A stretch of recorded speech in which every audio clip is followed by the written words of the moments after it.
Hey everyone, Scott J. away from Crucible Custom Props, Nerfworks Lab, and all the forums here. This is a DL18 blaster, also known as the Jabba blaster for short, or known as the Jabba's Palace Guard blaster, or the blaster that shoots Luke in the hand in Return of the Jedi, or the blaster that Luke steals from the guard before he falls into the Rancor pit, or the blaster that Han shoots the Sarlacc tentacle with. So anyway, as you can tell, it was used in a lot in the beginning of Return of the Jedi. Basically, it's based off of a Panther Deluxe RO7 air pistol. They're kind of hard to find here in the U.S., but you have to pretty much look for them on foreign auction sites, or get someone in Europe to help you out is easier. But there are a bunch of different variations of them. Some of them don't have the logo here. Some of them have a different sight molding. Some have Phillips head screws. So like this one has slotted screws. There's even one with a long barrel. There's one with the extension, threaded extension for stock. This one didn't have that, but I fabricated that. More on that here in a bit. So anyway, the story of this one is that I've been working with Trooper Trent from the RPF, to try and get some accurate parts of this made. Because some of the ones that were done previously, they're very close, but they're not exactly accurate in scale, or parts of the scale is wrong.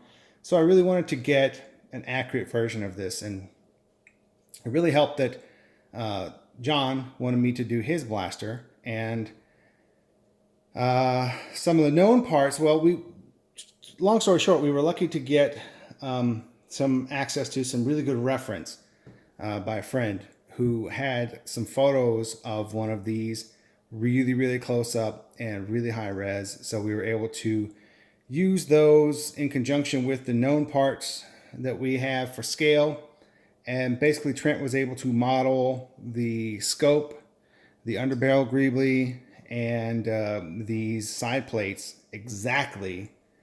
I mean, I would bet that there's not maybe 1,000th, 10,000th in it as far as difference from the real thing.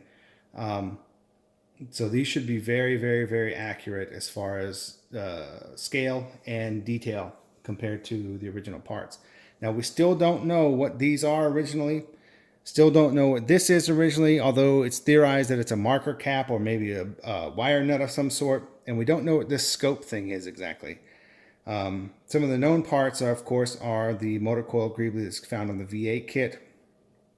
The F4 Phantom, I think it's E. I have the kit in my office, but I think it's the Phantom E kit. These are the bomb halves. And of course, this is a identified and found part. And I didn't make that discovery, so I'm not at liberty to kind of reveal that. But if it is, it's revealed on the RPF by the person who discovered that. And otherwise, we know what this is. This is the modeled version of it. I have the real one, which we used to model this. So this is exactly like the original part. So using all that, we were able to get all these parts about as accurate as they're going to get without getting the real thing. So there's some details on there that we just never seen before we got these pictures, and it's just pretty neat to be able to see everything really up close and to be able to replicate it as perfectly as possible. The bumper was furnished by Marcus on the RPF, OD172. He cast these. Now I could find bumpers like this, but they're just not the exact same size. They're a little bit small or a little bit too large.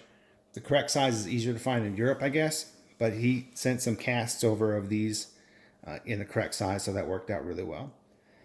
Now this part, this gun in particular did not have the threaded nut for the stock, but I was going to machine one out of aluminum, but I had a piece of machinable acrylic that I had turned down to the exact same size, and I have my blaster has this nut on it correctly. And so I was able to compare it, and it was exactly the same size, just by chance. And so I threaded it and stuck it on, and now it's really good. The only other difference is some of the RO7 have a different molding for the front sight, where it has kind of a rail or legs or whatever you want to call them. This one didn't have it. Mine doesn't have this rail extension on top of the barrel, but this one does. Some of them will have the serial numbers stamped one way or the other. Like I said, some of them came in black plastic. This one came in brown, so I just masked off this area and painted the rest. So that's pretty much it. Pretty much identical on both sides. But one of the things we were able to do was this is the thing that's really elusive, that's been bugging me for a long time. I wish I knew what this part was, but for now, this is exactly like the original, other than material and color, because the original part is gray. And this is 3D printed black and then painted black, of course, on top of that. Because these weren't that weathered on screen. They're much more weathered now, and when you see them in tour photos or, 30 years later. But on screen use, they weren't that bad. So anyway, here it is, guys. This is about as accurate as I can make it without finding the original plates, scope thing, and this thing. But these are very, very close to what the real deal is. So thanks for looking. I hope you enjoy it, and I hope the new owner enjoys it as well. And that's about it, guys. Thanks.